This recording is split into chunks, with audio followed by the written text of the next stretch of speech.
ഇതാണ് നമ്മളെ അമ്മച്ചി. ഇത് ആരോടെ പറയുന്നേ? യൂട്യൂബിൽ.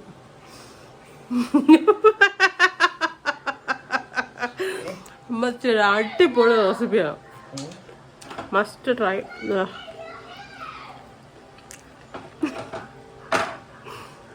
നല്ല അടിപൊളി ടേസ്റ്റ് കേട്ടോ. നല്ല ടേസ്റ്റ്. ഇതാണ് ഉണ്ണിയപ്പത്തിൻ്റെ മാവ്. നമ്മൾ ഉണ്ണിയപ്പമാണ് ഉണ്ടാക്കാൻ പോകുന്നത്. ഇത് മാവ് എടുത്ത പാത്രമാണ്. മാവ് അതിലാണ് ഇടിച്ചോണ്ട് വന്നത്. ഇടിച്ചെടുത്ത മാവാണ്. അപ്പം എത്ര പഴം വേണം? കിലോ അരിക്ക് 4 പഴം. ഇതെന്തൊരു പഴമാണ് അമ്മച്ചി? നാണിപ്പോ. ഇത് തേങ്ങ നമ്മൾ വറുത്തെടുത്തതാണ്.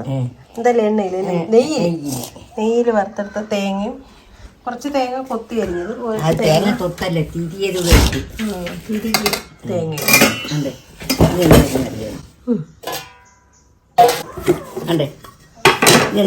പഴം നമ്മൾ ശർക്കര പഴവും കൂടെ മിക്സിയിലിട്ടടിച്ച് മിക്സിയിലിട്ട് പറഞ്ഞിട്ട്.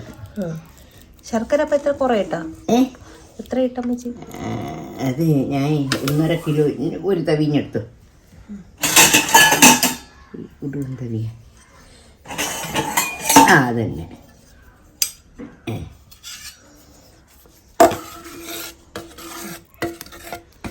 ശർക്കരയും പഴവും കൂടെ മിക്സിയിൽ പറഞ്ഞിട്ടുണ്ട്.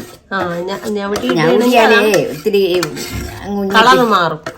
കളർ മാറുന്നല്ല, അതെ അങ്ങ് കുഞ്ഞു ഒത്തിരി കട്ടിയായിട്ടൊക്കെ ഇരിക്കും. മിക്സിയിലിട്ടങ്ങ് അടിച്ച്. അപ്പൊ ഇത് നല്ലപോലെ ആയില്ലേ? അപ്പൊ കട്ട ശർക്കരയല്ലേ? കട്ട ശർക്കരയല്ലേ? കട്ട പിടിച്ചിരിക്കുന്ന ശർക്കര. ആ ചക്കര ഇടിച്ചുടച്ച് വെള്ളത്തിയിട്ട് അലിച്ചെടുത്ത് ചൂടാക്കി ഉരുക്കിയെടുത്ത് ശർക്കര ഉരുക്കി തണുക്കാനും കൂടെ നമ്മള് അമ്മച്ചിട്ട് കൊടുക്കുന്നു. കുറച്ചുകൂടെ ശർക്കര വേണം. ഇതൊന്ന് ഇളക്കാമോ? ഇളക്ക്. കൈ ഇങ്ങനെയല്ല മോളെ കൈയിട്ട ഇളക്കും. കൈയിട്ട് ഇളക്കണം.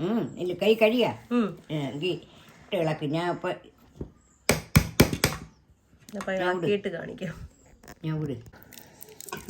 നമ്മൾ കരണ്ടിട്ട് ഇളക്കാവുന്നേ ഉള്ളൂ. അമ്മച്ചി പക്ഷെ കൈ വെച്ച് ഇളക്കാൻ പറ്റും. ഇടട്ടെ ചവച്ചിട്ടല്ലേ? ഇളക്ക് നല്ല ഇളക്ക്. എത്ര ഇളക്കും?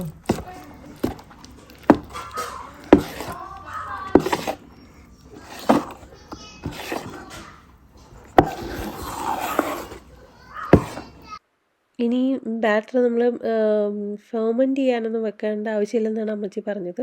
നമുക്ക് പെട്ടെന്ന് തന്നെ അപ്പം തന്നെ വേണമെങ്കിൽ ഫ്രൈ ചെയ്ത് എടുക്കാം. അതല്ല നമുക്കിത് കുറച്ച് 2 ദിവസം കഴിഞ്ഞിട്ടാണ് യൂസ് ചെയ്യുന്നതെങ്കിൽ ഫ്രിഡ്ജിൽ വെച്ചിരുന്നാൽ മതി കേട്ടോ. അത് ചീത്താവില്ല. നമ്മൾ അങ്ങനെയും ഉപയോഗിച്ചായിരുന്നു.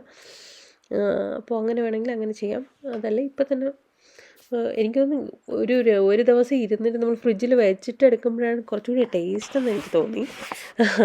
അപ്പോൾ അത് നിങ്ങളുടെ ഒരു ഇഷ്ടത്തിന് ട്രൈ ചെയ്യാം കേട്ടോ. പക്ഷെ നല്ല അടിപൊളി റെസിപ്പിയാണ്. ഏലക്കാപ്പൊടി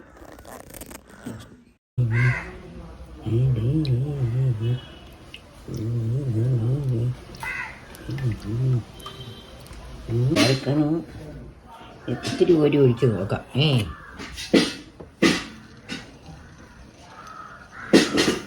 ഞാനും അമ്മച്ചിയും കൂടെയുള്ള ഈ കുക്കിംഗ് വീഡിയോ നിങ്ങൾക്ക് എല്ലാവർക്കും ഇഷ്ടപ്പെട്ടു എന്ന് വിചാരിക്കുന്നു. ഈ ഒരു കുട്ടി റെസിപ്പി ഞാൻ നേരത്തെ തന്നെ പ്ലാൻ ചെയ്തായിരുന്നു. വരുമ്പോഴത്തേക്ക് എന്തായാലും അമ്മച്ചിയായിട്ട് ഒരു വീഡിയോ പോസ്റ്റ് ചെയ്യണമെന്ന്. കാരണം അമ്മച്ചിക്ക് ഒരുപാട് റെസിപ്പീസ് അറിയാം. അപ്പോൾ അതിലൊന്നാണ് ഈ ഉണ്ണിയപ്പത്തിൻ്റെ റെസിപ്പി. അപ്പോൾ ഈ വീഡിയോ നിങ്ങൾക്ക് ഇഷ്ടപ്പെട്ടു എന്ന് വിചാരിക്കുന്നു. ഇഷ്ടപ്പെട്ടാൽ നിങ്ങൾ തീർച്ചയായിട്ടും ലൈക്ക് ചെയ്യുക, ഷെയർ ചെയ്യുക, കമൻറ്റ് ചെയ്യുക. അതുപോലെ തന്നെ ഒത്തിരി പുതിയ സബ്സ്ക്രൈബേഴ്സും നമ്മുടെ ഓൾ ടൈം സബ്സ്ക്രൈബേഴ്സും ഒത്തിരി നമ്മളെ സപ്പോർട്ട് ചെയ്യുന്നുണ്ട്. അപ്പോൾ താങ്ക് യു സോ മച്ച്.